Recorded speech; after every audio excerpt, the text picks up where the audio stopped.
This didn't happen to me personally, but I thought it was such a good story I should share it here. When this happened, my friend was dating a girl in the next town over. She was part of a group we hung out with over there. Our towns were separated by about 10 miles of woods and farmland. We spent a lot of time traveling back and forth on the major highway that connected them. We'd all been traveling on it since we were little and knew it well. To my knowledge, it had never had a bad reputation or was considered dangerous. I certainly had never met anyone else that had ever had a similar thing happen to them before or since. It was old and a little rough in places, but that is the status quo in small-town Texas. Most days, one or more of us would have been riding along with him, but for some reason, he was alone on this day. He had just left his girlfriend's house and was about 5 minutes into his commute. A flashing light caught his attention in the rearview mirror. He looked up and saw an old Jeep Cherokee flashing its headlights at him. He was going about 75 and the Jeep was closing in fast. He assumed the driver had an emergency and was trying to clear the road ahead of him. He changed lanes to allow the Jeep to speed ahead. However, when he did this, the Jeep also changed lanes. He was puzzled. Maybe the guy just misread my intentions, he thought. He sped up a bit and moved back over to his original lane. Once again, the Jeep did the same. He was unsure of what to do, and while he considered his options, the Jeep accelerated and rammed the back of his car. He came very close to losing control but held firm. As you can imagine, he was freaking out. He did the only sensible thing he could think of and floored the gas pedal. The Honda Accord he was driving was well capable of outrunning the Jeep. Unfortunately, he moved just a tad too slow, and the Jeep rammed him again. To his credit, I'm not sure I would have been capable of maintaining control, but he did. By now, he was beginning to pull away, and this is where he made a major mistake. To his right was an exit off the highway. He had to know it wouldn't lead anywhere but to more empty land and woods. Perhaps he thought he'd trick the Jeep's driver by making a quick exit. I could never get a clear answer for him. Either way, just before he was to pass the exit ramp, he made a quick cut across 2 lanes and left the highway. He thought he'd shaken a stalker, but the familiar shape of the Jeep was now hot on his tail. He was running out of options and he knew it. Now he was in an even worse situation. The access road was virtually invisible from the highway and it was getting dark. If no one saw what was happening before, he was really screwed now. At the bottom of the hill, he blew through the stop sign and sped up the next hill. There was an entrance ramp coming up soon and he planned to take it. The outskirts of town were close. There was no way the Jeep driver would continue the pursuit once they got into town. He was sure he'd be able to make some space if he could just get to the top. He did, but the Jeep proved a hair faster and rammed the back of the car one final time. This was the hardest hit so far and caused him to finally lose complete control. The force of the collision caused the car to leap forward and to the right. The right side of this road made a dramatic drop about 35 feet down into a creek. I could be overestimating the drop a little, but it was definitely pretty high. He remembers the car rolling over once, but he lost consciousness right after. The picture I saw in the paper showed the roof of the car actually caved in and the rear end smashed. It was resting on a precipice just inches from falling another 10 feet into the creek bed. A passing motorist happened to catch sight of his lights from the highway and called for help. Once they arrived, he was rushed to the hospital and remained there for a few days. His most serious injuries were a punctured lung, along with a few other broken ribs, a broken collarbone, and a very bad concussion. The sprains and bruising weren't exactly minor themselves, but he did go on to make a full recovery. I'm sure most of you reading this right now are wondering one thing. Why would someone try to kill a complete stranger? And here's where we get into a hazy area. According to my friend, he did not do anything to cause such an extreme behavior, nor did he recognize the Jeep or its driver. Since I never heard of a person ever being accused, let alone charged for the crime, I have to use some deductive reasoning here. Is it possible a crazy man saw an opportunity to drive a complete stranger off the road? Yes, crazier stuff happens every day all around the world. I even know a pair of guys from the same town who often took advantage of weaker people when they saw a chance. Not only did one of them sucker punch a friend of mine, I actually had a run-in with both young men. Fortunately, I got away unscathed. If it was one of those guys, I can assure you they messed with the wrong guy one night and got their just desserts. That said, I don't think it was them. I am of the belief that my friend did or said the wrong thing to someone and they went all Frank Castle on him, if you get my drift. I was in a car with a guy who flipped off another driver and very nearly ended up being shot. Like I said, there's a lot of crazy folks out there. Maybe my friend did something similar and was punished for it. He wasn't the kindest of guys and could be arrogant. We've been estranged for a long time, and for all I know, he could be dead now. A victim of his own cockiness, I suppose. Automobiles are very dangerous machines. They kill more people every year than really anything, and we just have to accept this because they're so important to our daily lives. Knowing that there are people out there willing to destroy their own property and possibly even harm themselves to get revenge, it truly does give me chills.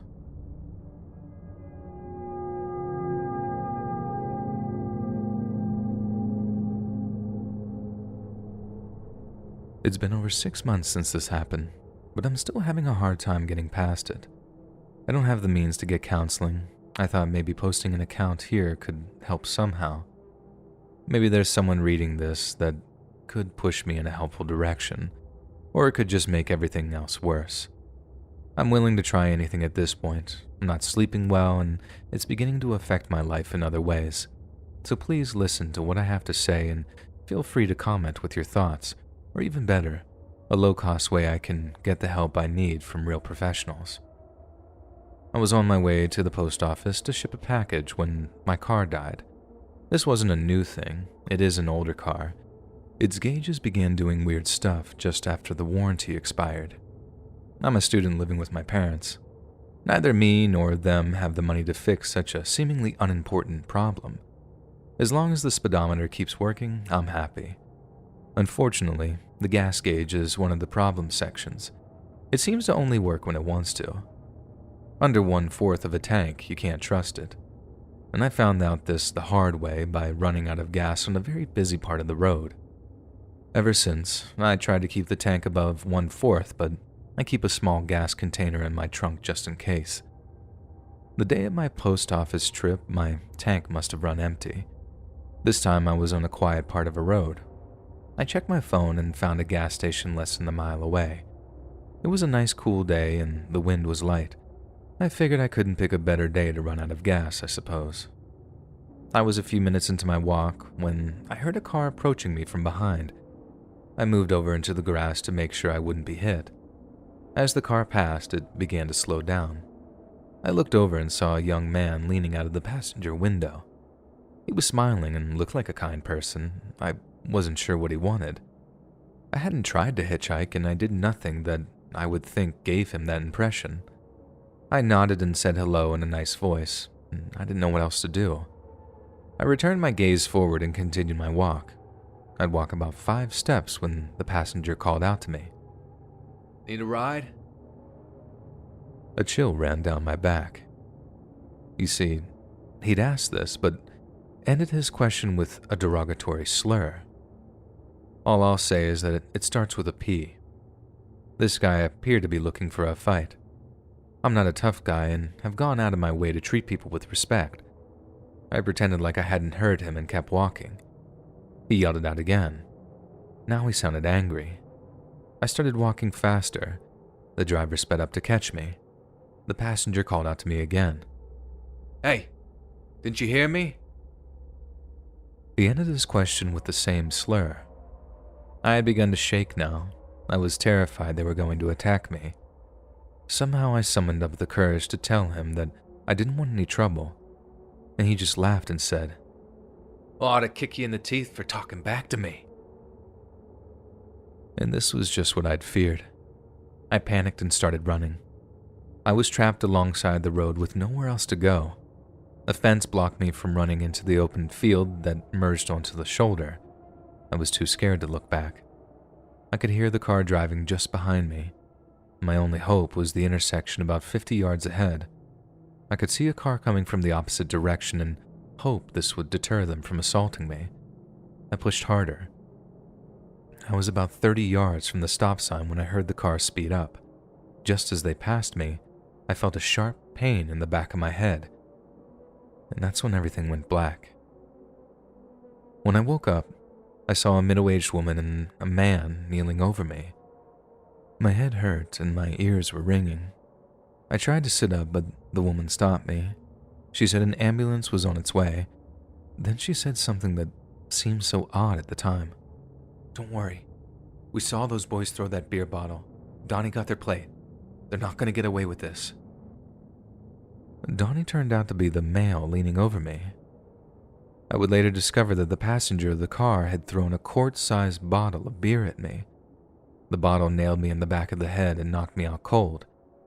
The ambulance took me away and I stayed overnight at the hospital for observation. My parents brought me home and I've been here ever since. Since then, I've been terrified to leave the house. I've only left once when I had to identify the passenger. I was jumpy and anxious the entire day. When I saw a car that was the same model as the one my attackers were driving, I had an outright panic attack. They were arrested but got out on bail the same day. I'm afraid they're going to seek revenge. Our house is the only place I feel safe now. I still have nightmares and the loss of sleep has affected me psychologically. Just reliving all of this has me in tears right now. I'm at my wit's end and will take any help I can get. Please, can you suggest anything to make this waking nightmare end?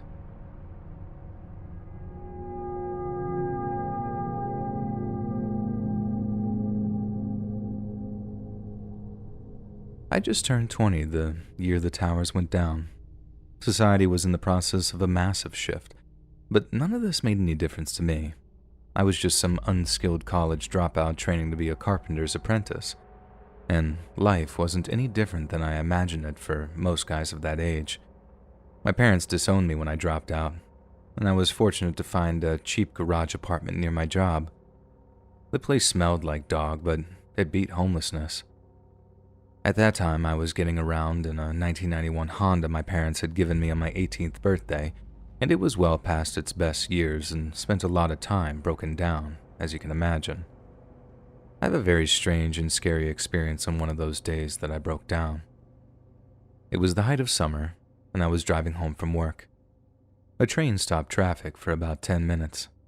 Sitting and waiting caused my engine to overheat, and I was forced to turn on the heater even though it was well over 100 degrees. A few minutes later, the train ended and the gate lifted. Traffic began again, but the overheat light stayed on, and I knew that I was screwed. This had never happened before. The heat gauge kept increasing and the smell of burning made me pull over.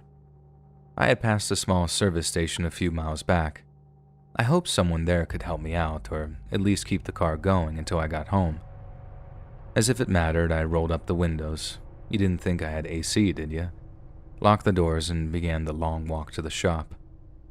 The walk was long and far from a great experience, but I was young and used to the heat. Once or twice, I took a short break under a tree. Even so, I managed to arrive at the station within about 45 minutes.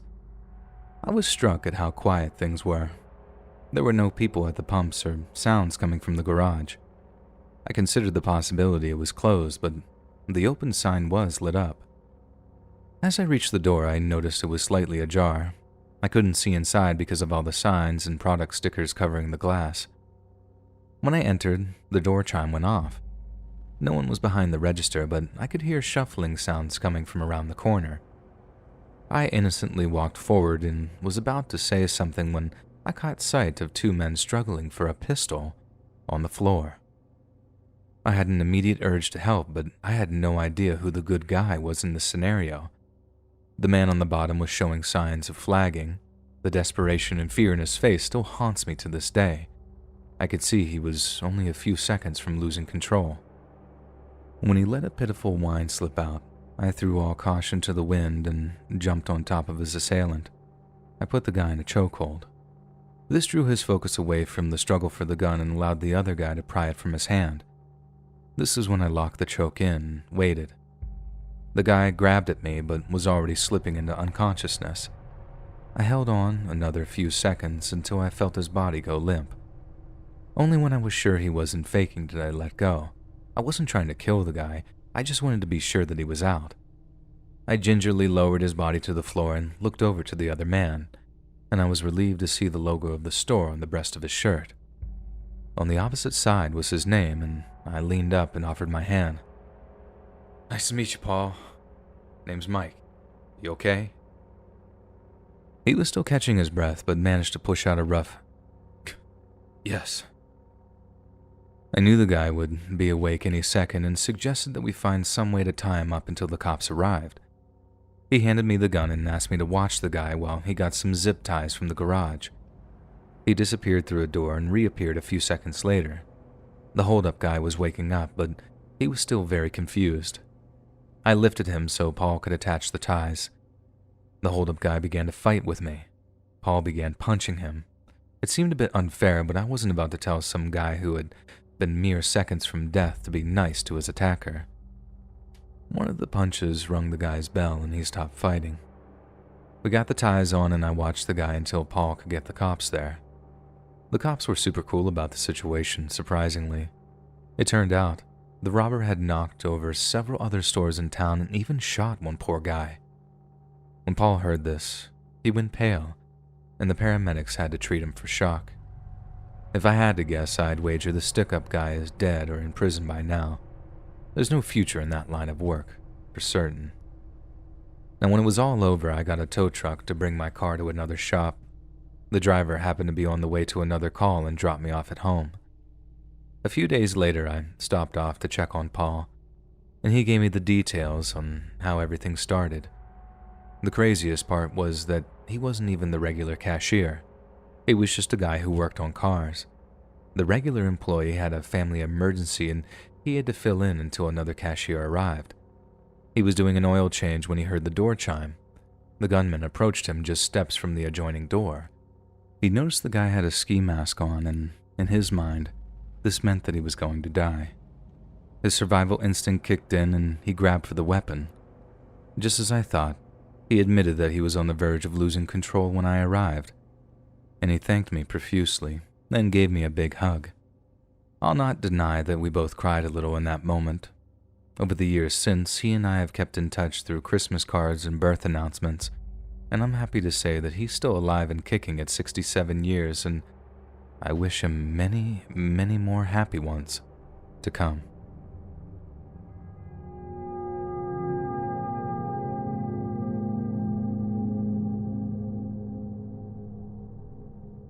The other day, I came across some old photos from 2012. Among them were several shots of my wrecked Camry. Since we're coming up on the 10-year anniversary of the event, I thought that I'd share the scary incident that led to its demise. Although I may be able to joke about it now, it changed the way I think about my safety. More or less, it went like this. In 2012, I was 19 and still living with my parents.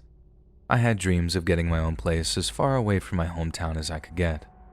I would need a lot of money to do this. The majority of my time was spent working, often double shifts, at a large chain restaurant you likely know the name of. I was a line cook, but would also wash dishes to get extra time on the clock. In spite of my rocky relationship with my parents, they did allow me to use an old Toyota that they had purchased for my sister. She was now married and left the car with them when she moved out. It was agreed that I could drive the car as much as I wanted, as long as I paid for the gas and the regular maintenance, both of which I did. Even with well over 100,000 miles, that little Camry remained reliable all the way up until I totaled it.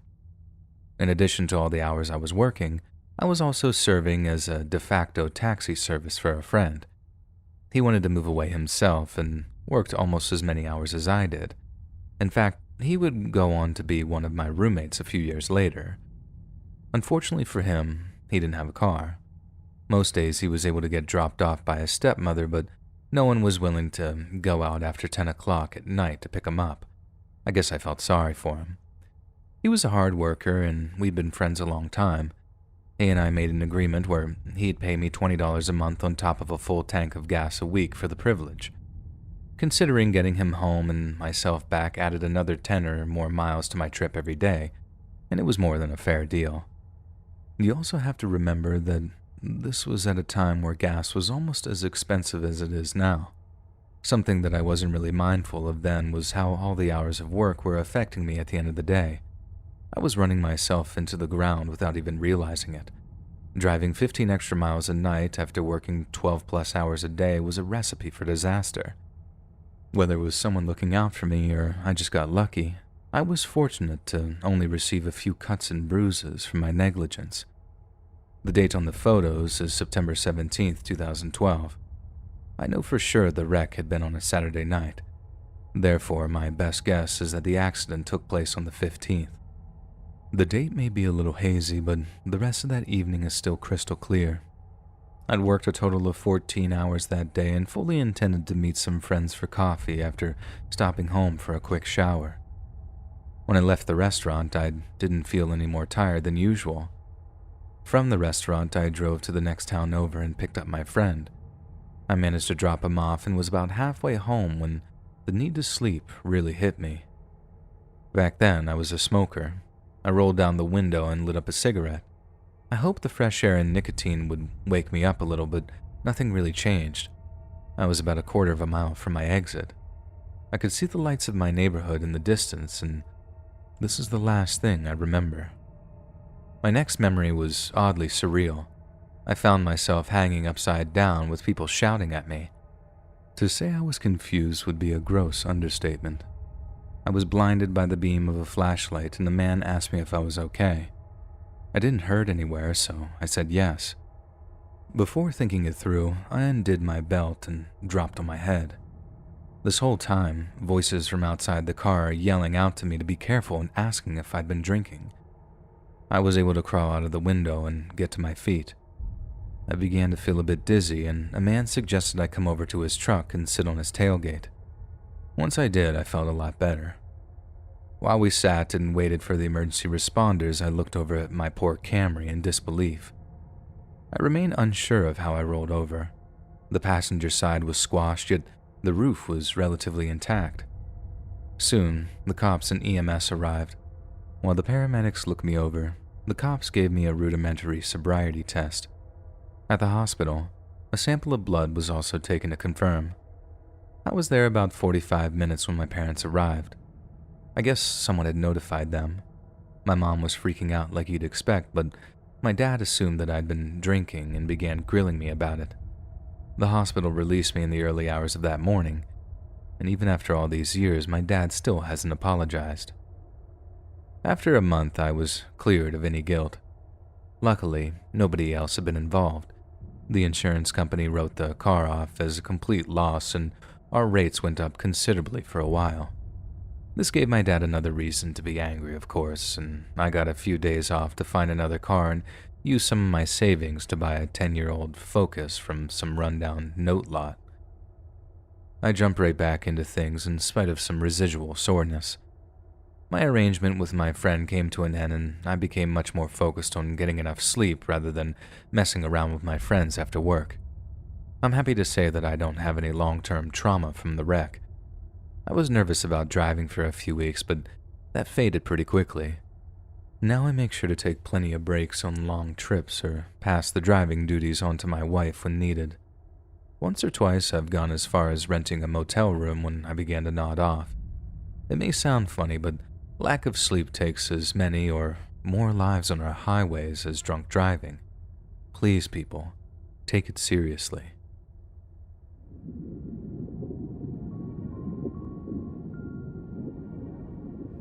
Click the join button to become a member today for exclusive content. I shouldn't have to tell anyone how stressful and uncertain the last 2 or 3 years have been.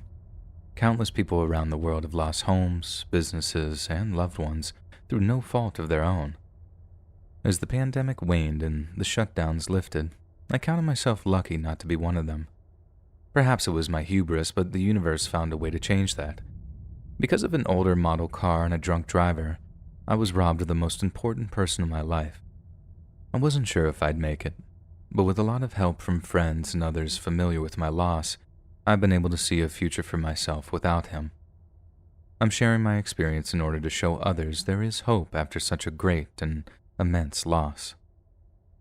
Alan and I married late.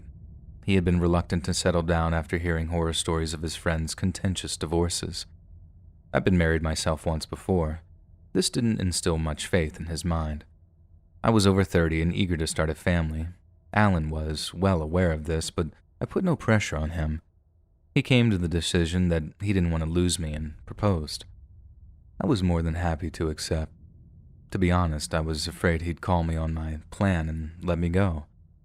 Fortunately, we both got what we wanted, and we were eager to move ahead together.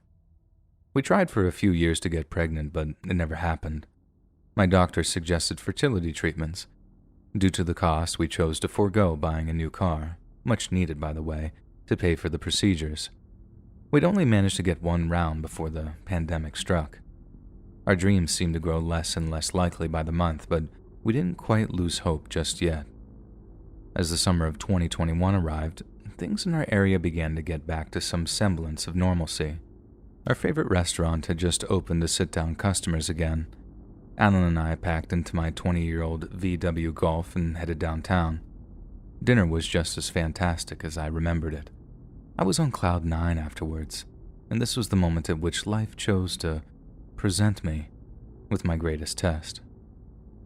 On our way back home, my VW began to have engine trouble. This wasn't anything new. My priorities were never on auto maintenance. In truth, the poor car had made it a lot longer than it should have. The lurching and jerking continued to get worse until the engine died completely.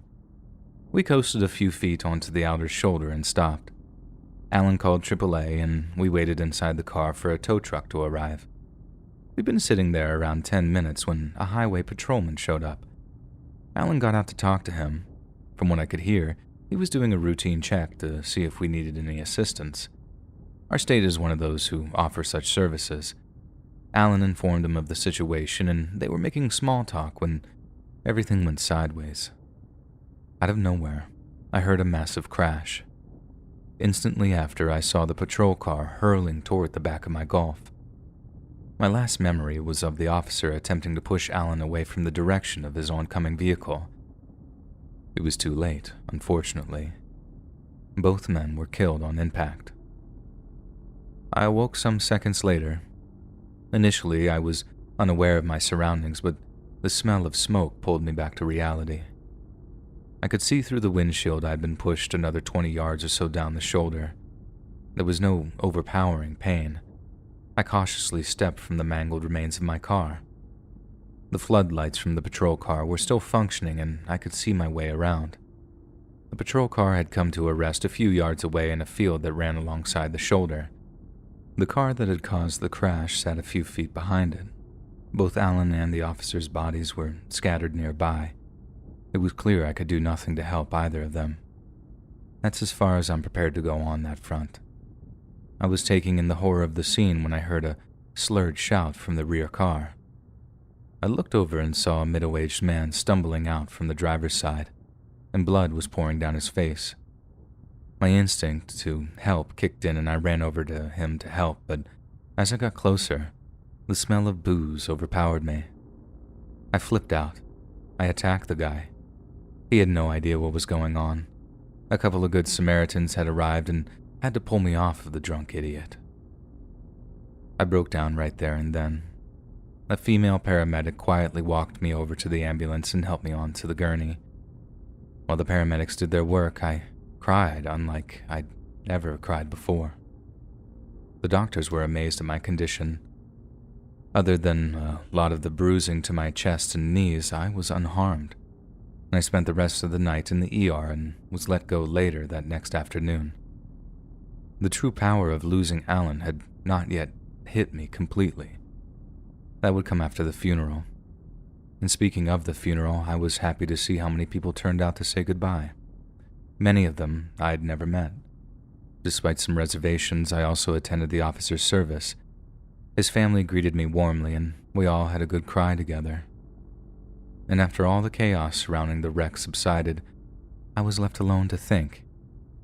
And this was when the weight of everything truly fell upon me. The man in which I tried so hard to create a family with was gone forever. I wouldn't leave the house for almost 4 months. Without the help of some awesome people, I would have probably starved to death. Only when a close friend convinced me to attend a grief counseling group was I able to regain some sense of sanity. Although it hasn't been that long, the group has helped me a lot. I'll be the first to admit I have a lot of progress to make. However, if you would have suggested 9 months ago that I could carry on without Alan, I would have probably spit in your face. It may be a trite cliche, but it really does appear that time can heal all wounds. The little part they neglect to add is that every severe wound leaves a scar behind. That scar may be an ill reminder of that past trauma to some. I prefer to see it as a memorial, a monument to a man who I will always love. This makes me smile, and a smile is never a bad thing.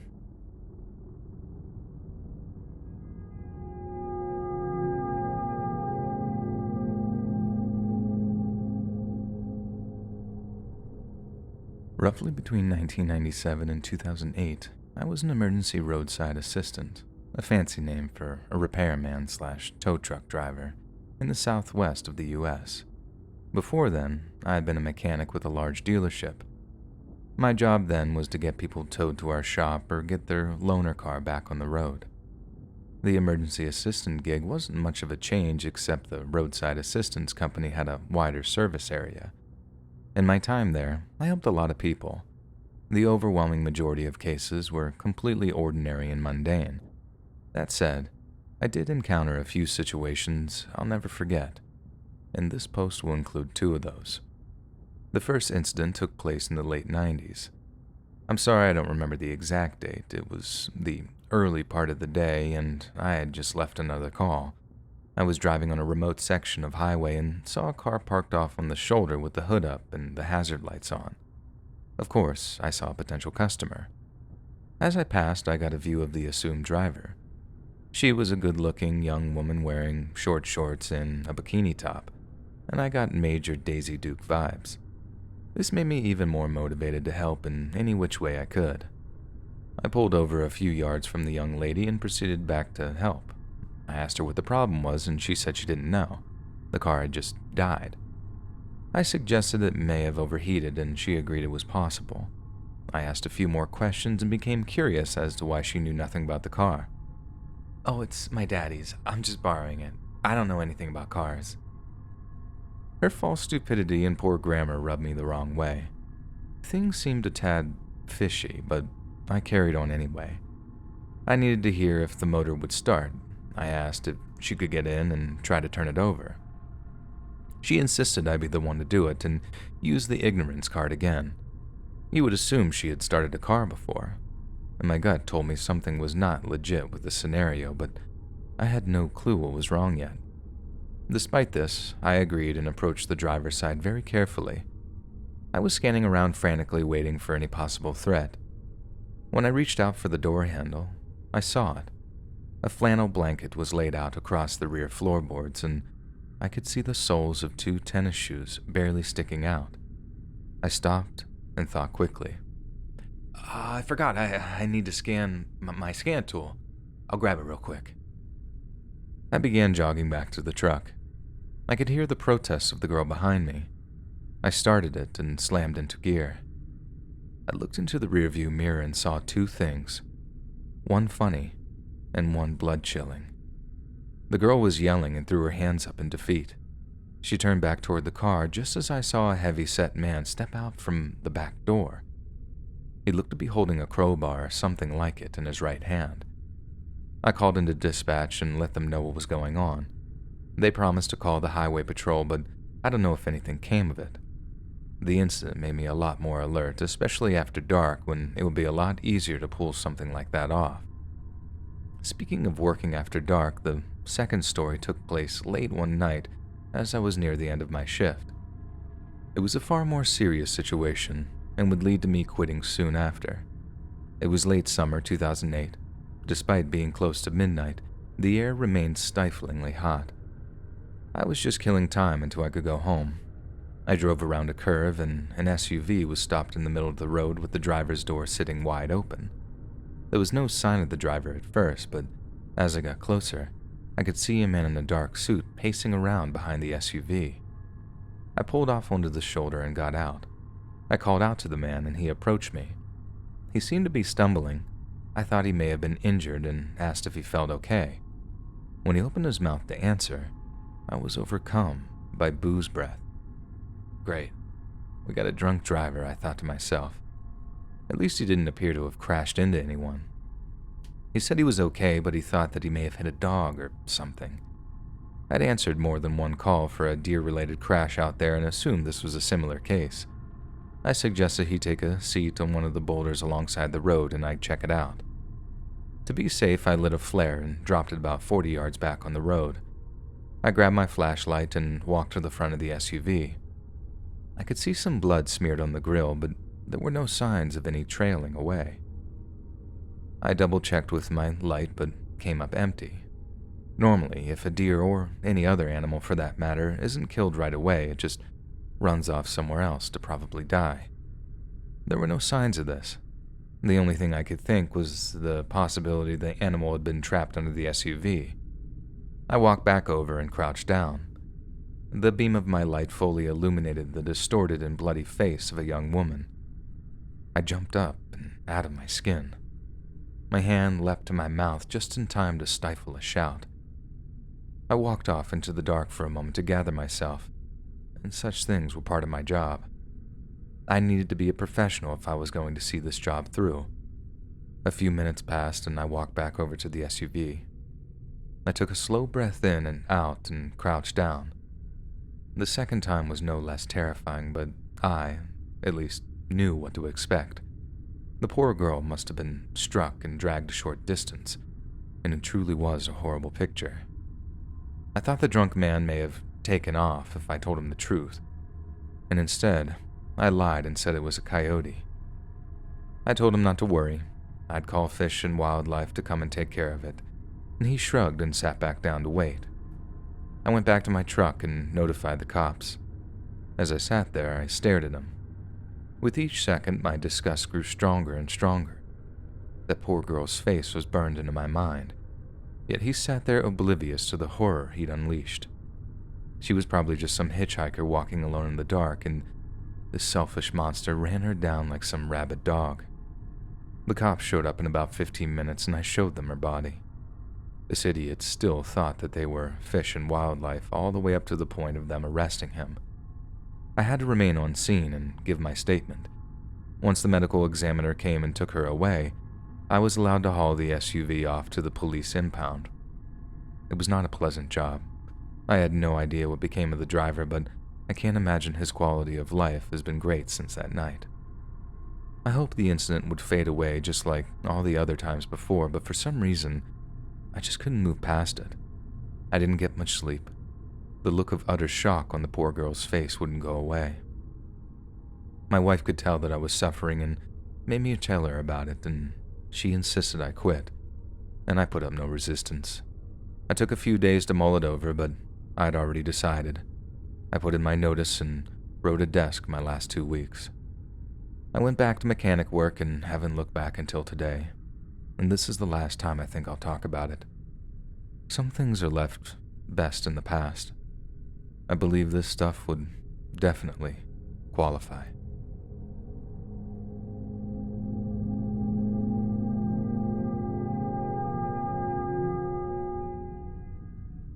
I'm a 24-year-old woman currently living and working in the west of the United States. Now, a few weeks ago, I had a strange and scary encounter. 2 of my friends happened to have their birthdays on the same week, and I was busy trying to find them the perfect gifts. I was returning home from a 30-mile round trip. About 20 miles from home, my front left tire went flat. I pulled off onto a wide section of the shoulder and got out to look. The tire had a huge hole in it, but fortunately, I do have AAA just for times like this. I searched through my phone for the number. I dialed it, and just then, an old work truck pulled up in front of me and parked.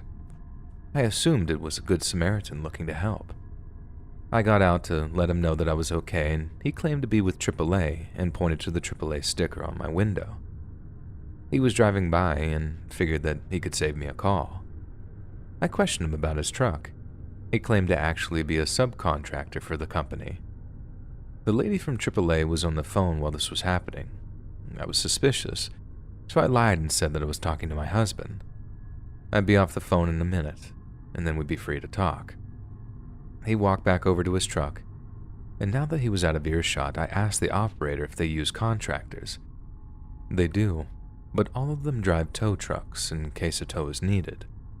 This was not what I wanted to hear, and a sick feeling filled my stomach.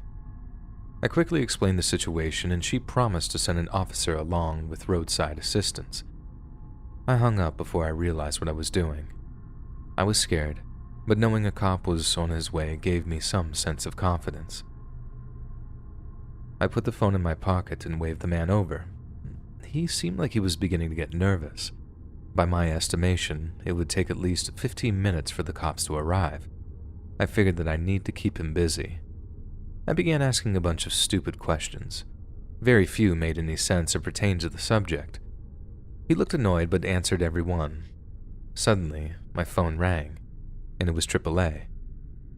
I answered, and the operator asked if I was okay.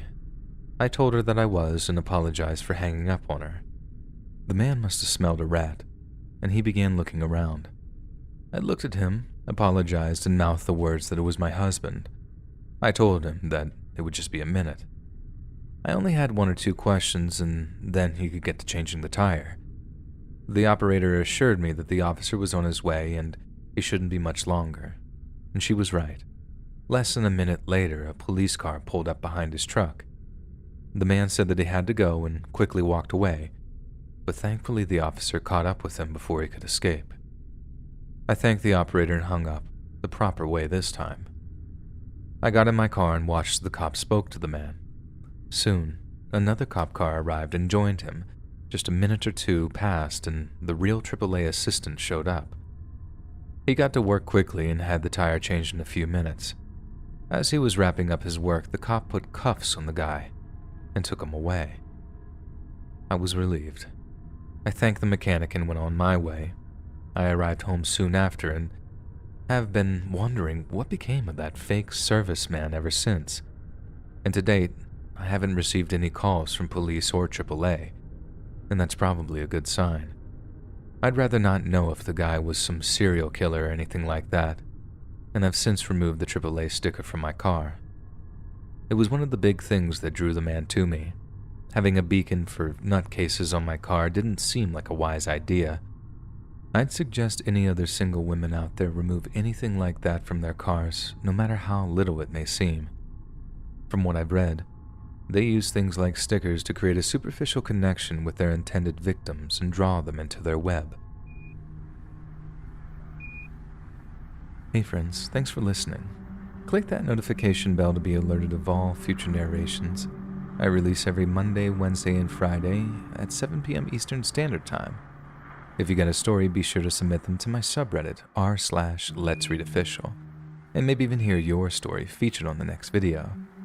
And if you want to support me even more, grab early access to all future narrations and bonus content over on Patreon, or click that big join button to hear about the extra perks offered for the channel.